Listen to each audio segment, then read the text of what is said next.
मैं आपको सुनाने वाला हूँ मुंशी प्रेमचंद द्वारा लिखी कहानी निराश लीला। एक बार की बात है, अयोध्या में एक सम्मानित पंडित रहते थे जिनका नाम हृदयनाथ था। भले उनके पास बहुत धन दौलत ना था, लेकिन वे थोड़े में ही संतोष रखते थे। हालांकि उनके पास जो कुछ मकान थे, उनसे आने वाले किराए से उनका जीवन गुजर बसर हो जाता था। किराया बढ़ाने के साथ ही उन्होंने एक सवारी खरीद ली। जिंदगी का तजुर्बा होने के बाद भी किस प्रकार से जीवन यापन करना है, इसका बहुत कम ज्ञान था। जैसे वे थे वैसे ही उनकी पत्नी जोगेश्वरी थी।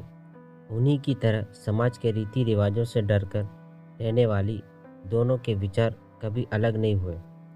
पत्नी के लिए पति की आज्ञा ही सर्वोपरि थी। जागेश्वरी भगवान शिव की उपासना करने वाली थी और हृदयनाथ जी वैष्णव थे। व्रत आदि में दोनों के समान श्रद्धा थी, यानी धर्मनिष्ठ थे। उनकी एक पुत्री थी कैलाश कुमारी, जिसकी शादी उन्होंने 13 साल में ही कर दी थी। अब उन्हें उससे एक पुत्र की लालसा थी, जिसके नाम से वे सब कुछ करके धर्म ध्यान में लग जाना चाहते थे। शायद भाग्य को यह मंजूर न था। कैलाश कुमारी की शादी के बाद ही उसके पति की मौत हो गई और वह विधवा हो गई। पूरे घर में शोक का माहौल था, लेकिन कैलाश कुमारी, जिसे विवाह का मतलब ही नहीं पता था, वह अपने माता पिता को रोता हुआ देखते तो खुद भी रोने लगी थी।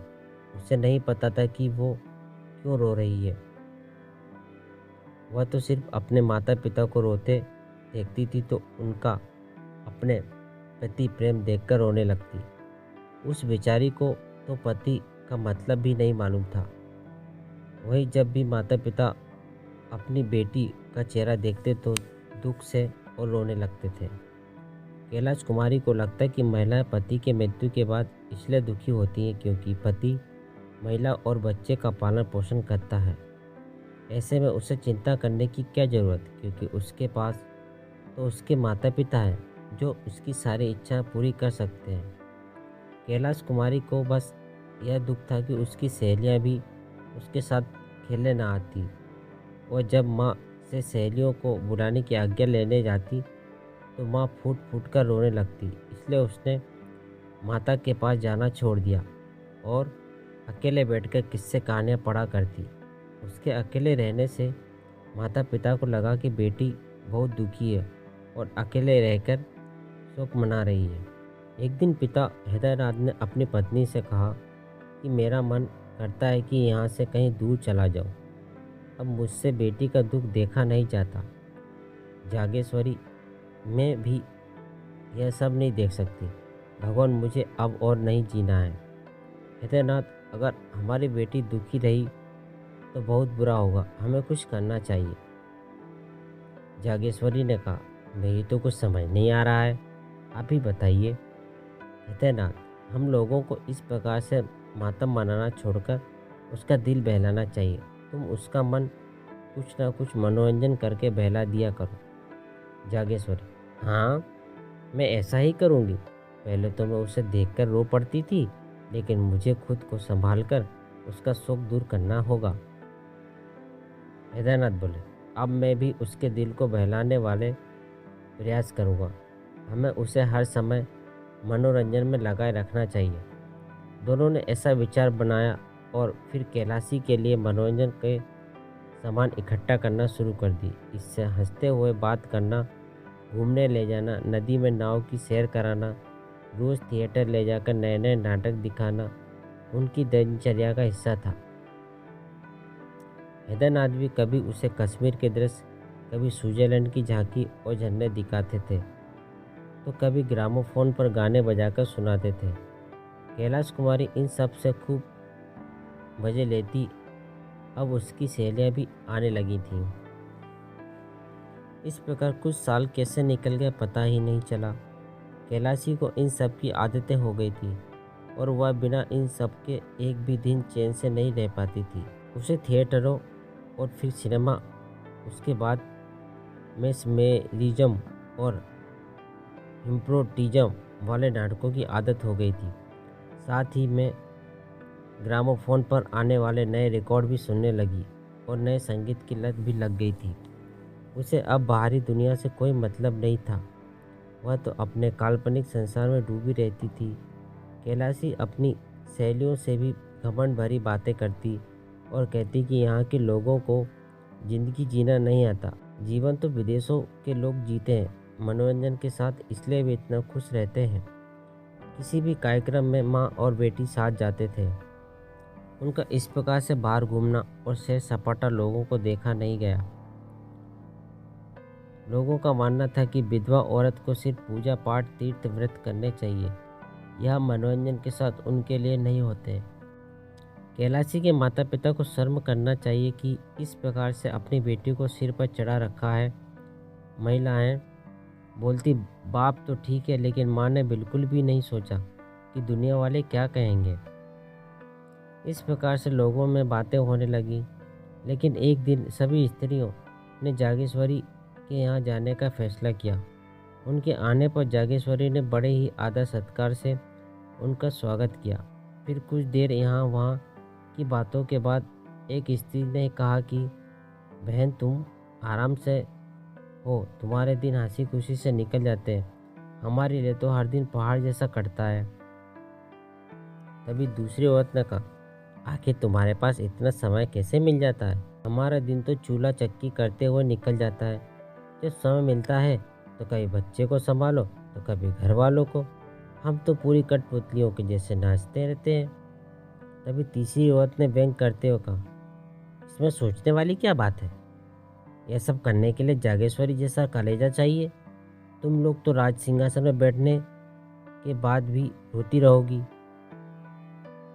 इस बात पर एक वृद्ध महिला बोल उठी, ऐसा दिल किस काम का जो दुनिया कितना भी मजाक उड़ाए फिर भी किसी को कोई फर्क नहीं पड़े। वह दिल किसी पत्थर से कम नहीं। हम गृहिणी हैं और हमारा काम गृहस्थी को संभालना है, मौज मस्ती करना नहीं। महिलाओं के द्वारा इस प्रकार मजाक उड़ाए जाने पर जागेश्वरी ने अपना सिर नीचे कर लिया। महिलाओं का काम हो चुका था। उनका उद्देश्य उसके मन को तड़पाना था। जागेश्वरी को सबक मिल चुका था। महिलाओं के जाने के बाद उसने यह सब अपने पति से कहा। वह मायूस होकर बोलने लगे कि आप क्या करें? जागेश्वरी, आप ही कुछ विचार करो। केदारनाथ लंबी सांस छोड़ते हुए बोले, पड़ोसियों ने मजाक उड़ाया है और यह एक दिन होना ही था, और सही भी है।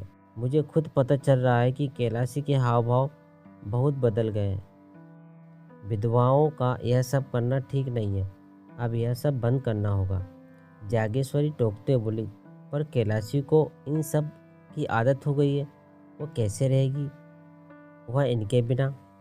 केदारनाथ, हमें यह सब रोकना पड़ेगा। धीरे धीरे घर का माहौल बदलने लगा। केदारनाथ शाम को ग्रामोफोन की जगह धर्म ग्रंथ पढ़कर सुनाने लगे।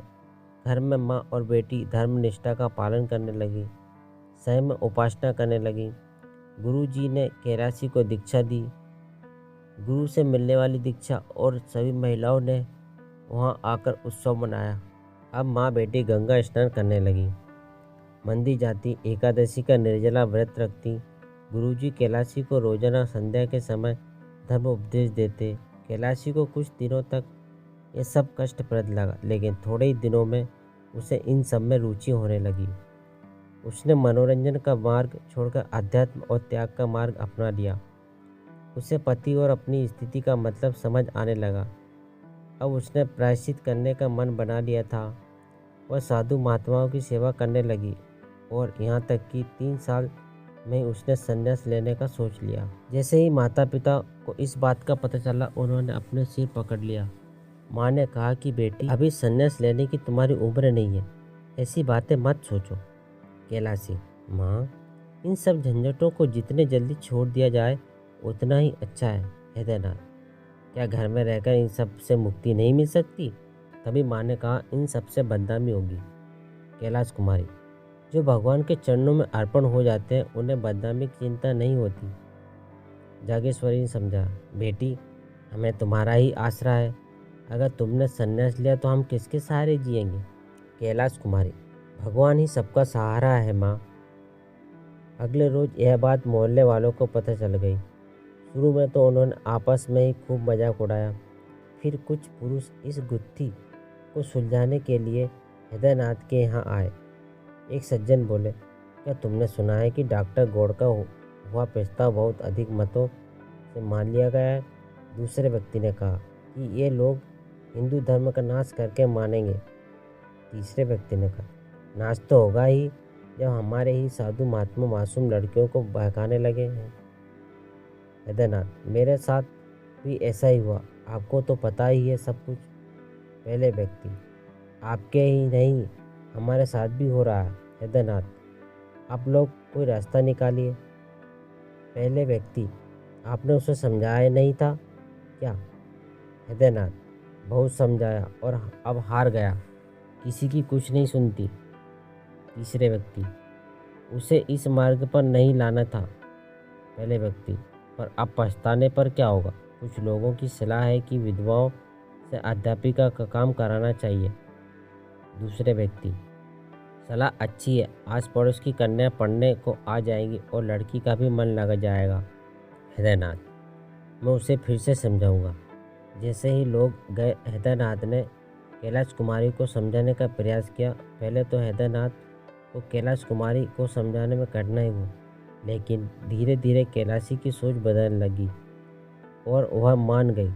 हृदयनाथ ने मोहल्ले वालों की बच्चियों को जोड़कर पाठशाला शुरू कर दी। पंडित जी खुद कैलाशी के साथ पाठशाला में पढ़ाने लगे। कुछ ही दिन में पाठशाला चल गई और दूसरे मोहल्लों की बालिकाएं आने लगीं। कैलाश कुमारी पूरे दिन लड़कियों के साथ रहती, पढ़ाने के साथ ही उनके साथ खेलती, सिलाई सिखाती रहती। पाठशाला अब एक परिवार बन गया था। किसी भी लड़की के बीमार होने पर कैलाश कुमारी उसके घर जाकर उसकी सेवा करती। एक दिन की बात है, पाठशाला की एक बच्ची को चेचक निकल आया। तब कैलाशी उसके घर उसकी तबीयत के बारे में पूछने आए। लड़की की तबीयत खराब थी। कैलाशी को देखकर ऐसा लगा कि उसके सारे दुख भाग गए। 1 घंटे के बाद कैलाशी जब जाने लगी तो लड़की रोने लगी। लड़की उसे छोड़ने के लिए तैयार नहीं थी। हृदयनाथ जब भी कैलाशी को बुलाने के लिए आदमी भेजते, वह मना कर देती। कैलाशी 3 दिन तक लड़की के पास रही। अगले दिन जब लड़की की तबीयत में सुधार हुआ तो वह घर आ गई, मगर जैसे ही नहाने के लिए तैयार हुई कि तभी एक आदमी दौड़ता हुआ आया और कहने लगा कि लड़की की हालत नाजुक हो रही है और वह आपको ही याद कर रही है। हृदयनाथ ने गुस्से में कहा कि किसी अस्पताल से नर्स बुला लो। कैलाश कुमारी ने कहा, बाबा आप गुस्सा मत हो, उसकी जान बचाने के लिए मैं 3 महीने तक उसकी सेवा कर सकती हूँ। हृदयनाथ, तो फिर पाठशाला कौन संभालेगा? कैलाशी, कुछ दिन आप संभाल लो, जैसे वह अच्छी होगी मैं आ जाऊंगी। हृदयनाथ, बात को समझो, यह बीमारी छूने से फैलती है। कैलाशी, अगर मर गई तो आपकी ही विपत्ति टलेगी। इतना बोलकर वह बिना भोजन किए वहाँ से चली गई। हृदयनाथ जागेश्वरी से कहने लगे, मुझे लगता है कि जल्दी ही पाठशाला बंद करना होगा। जागेश्वरी, आपने सही कहा, आखिर पाठशाला को कौन संभालेगा? हृदयनाथ, मैं भी क्या करूं? जो भी उपाय करता हूं कुछ ही दिनों में हमें ही मुसीबत में डाल देता है। मुझे अब बदनामी का डर सताने लगा है, क्योंकि लोग कहेंगे कि लड़की पराये लोगों के घर आती जाती है और कई कई दिनों तक वहीं रहती है। जागेश्वरी, तो आप उसे पढ़ाने से मना कर दीजिए और क्या कहें। कैलाश कुमारी के वापस आने तक हृदयनाथ पाठशाला बंद कर चुके थे। इसे देखकर कैलाशी ने गुस्से से तीव्र स्वर में कहा, यदि बदनामी का डर है तो मुझे जहर दे दो, आपके पास इसके सिवा और कोई उपाय नहीं हो सकता। हृदयनाथ ने उसे समझाया, बेटी इस संसार में रहना है तो संसार के अनुसार ही काम करना पड़ेगा। कैलाशी, अगर ऐसा है तो मुझे बताइए कि ये लोग आखिर क्या चाहते हैं। मैं क्यों संसार के नियमों को निभाने के चक्कर में एक कठपुतली बनूं? मेरे अंदर भी जान है, मुझे भी जीने की चाह है। मैं अपने आप को दुखिया नहीं मान सकती और ना ही रोटी का टुकड़ा खाकर रह सकती हूँ। बताइए मैं ऐसा क्यों करूँ? ये लोग मुझे जो चाहे समझे, लेकिन मैं अभागिनी नहीं। मुझे पता है कि खुद के आत्मसम्मान की रक्षा कैसे करनी है। मैं कोई जानवर नहीं हूँ जो समाज लाठी लेकर मेरे पीछे पड़ा रहे। इतना बोलकर कैलाश कुमारी वहाँ से चली गई। इसके बाद से वह अपनी लाचारी और स्त्रियों की बेबसी के बारे में सोचने लगी। उसे लगने लगा कि महिला पुरुषों के अधीन क्यों है, क्या एक स्त्री का यही भाग्य है? यह सोचकर अपने नसीब और समाज के द्वारा किए गए अत्याचार पर दुखी और नाराज हो जाती थी। पाठशाला के बंद होने के बाद कैलाश कुमारी को पुरुषों से अंदर ही अंदर जलन होने लगी। महिलाओं की बेबसी पर कैलाशी बार बार झुलसा जाती। एक दिन की बात है, उसने अपने बाल गूंथ कर जूड़े में गुलाब का फूल लगा लिया। जैसे ही माँ ने उसे ऐसा देखा तो गुस्से में होठों से जीभ दबा ली। ठीक ऐसे ही एक दिन उसने रेशमी साड़ी पहनी, जिसे देखकर आसपास पड़ोस की महिलाओं ने खूब आलोचनाएं की। अब वह एकादशी व्रत भी नहीं रखती थी, साथ ही कंघी और आईने को वह छोड़ने लायक नहीं समझती थी। शादियों के दिन शुरू हो गए थे। मोहल्ले की सभी स्त्रियां गैलरी में आकर दूल्हे को देखती थीं। जागेश्वरी भी उनमें से एक थी। इसके विपरीत कैलाश कुमारी कभी भी इन बारातों में नहीं देख इसके विपरीत कैलाश कुमारी कभी भी इन बारातों को नहीं देखती थी। उसकी नज़रों में बारात का मतलब था कि यह सीधी सादी लड़कियों का शिकार है। बारातियों को वह शिकारी कुत्ते समझती। उसे बस यही लगता था कि यह शादी नहीं, बलिदान है एक महिला का। दिन गुजरे, तीज व्रत का दिन भी आ गया। घरों में सफाई के साथ ही स्त्रियां व्रत रखने की तैयारियां करने लगी। वहीं व्रत की तैयारी जागेश्वरी ने भी की। अपने लिए नई नई साड़ियाँ मंगाई। हमेशा के जैसे ही कैलाशी के ससुराल से भी कपड़े, मिठाइयाँ और खिलौने आए। यह विवाहित महिला का व्रत है, लेकिन विधवा भी इसे सही रीति रिवाज से करती हैं। उनका संबंध पति से शारीरिक नहीं बल्कि आध्यात्मिक होता है। अभी तक तो कैलाश कुमारी यह व्रत रखती थी, लेकिन अब उसने निश्चय कर लिया था कि वह व्रत नहीं रखेगी। माँ ने सुना तो सिर पीट लिया। वह बोली कि बेटी, यह व्रत रखना हमारा धर्म है। कैलाशी, अगर यह धर्म है तो पुरुष महिलाओं के लिए क्यों व्रत नहीं रखते? जागेश्वरी ने कहा। पुरुषों में इसको निभाने की रीत नहीं है, कैलाशी बोली। वो इसलिए कि जितनी महिलाओं को मर्दों की जान प्यारी है, उतनी मर्दों को महिलाओं की जान प्यारी नहीं। जागेश्वरी, तू ही बोल कि महिलाएं मर्दों की बराबरी करें, भी तो कैसे? उसका धर्म है अपने पति की सेवा। कैलाश कुमारी, यह मेरा धर्म नहीं है। मेरा धर्म केवल आत्मरक्षा है और कुछ नहीं। जागेश्वरी, बेटी एक बार फिर सोच ले, गजब हो जाएगा। क्या कहेगी ये दुनिया? कैलाश कुमारी, क्या माँ आप फिर उसी दुनिया को लेकर बैठ गई? मुझे खुद ही आत्मा के अलावा किसी का भी डर नहीं। हैदरनाथ को जागेश्वरी ने यह बातें बताई तो वह चिंता में डूब गए।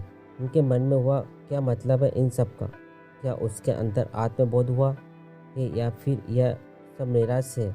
वैसे भी जब धनहीन व्यक्ति का कष्ट दूर नहीं होता तो लाज को छोड़ ही देता है। इसमें कुछ शक नहीं कि निराश यानी निराशा ने ही यह रूप ले लिया है। इससे दिल के सारे कोमल और अच्छे भाव खत्म होने लगते हैं और अचानक अलग सा बदलाव होने लगता है। इंसान जग हंसाई पर भी गौर नहीं करता, उसके लिए दुनिया के मानो सारे रिश्ते ही टूट जाते हैं। इसी को निराश यानी निराशा की आखिरी स्थिति माना जाता है। हैदरनाथ अपने विचारों में खोए हुए थे। तभी जागेश्वरी ने पूछा, आप क्या करेंगे? हैदरनाथ ने कहा कि क्या बताऊं? जागेश्वरी ने फिर पूछा, आपके पास कोई और उपाय है क्या? हैदरनाथ असहाय होते हुए कहा, अब तो एक ही उपाय हो सकता है, लेकिन उसके बारे में बात नहीं कर सकता। कहानी से सीख, हमें कभी भी स्त्री और पुरुष में भेदभाव नहीं करना चाहिए। दोनों ही सुखी और स्वतंत्र जीवन जीने के समान रूप से अधिकारी होते हैं। अगर कहानी आपको अच्छी लगी हो तो हमें कमेंट्स में बताएं। वीडियो को लाइक करें, चैनल को सब्सक्राइब करें।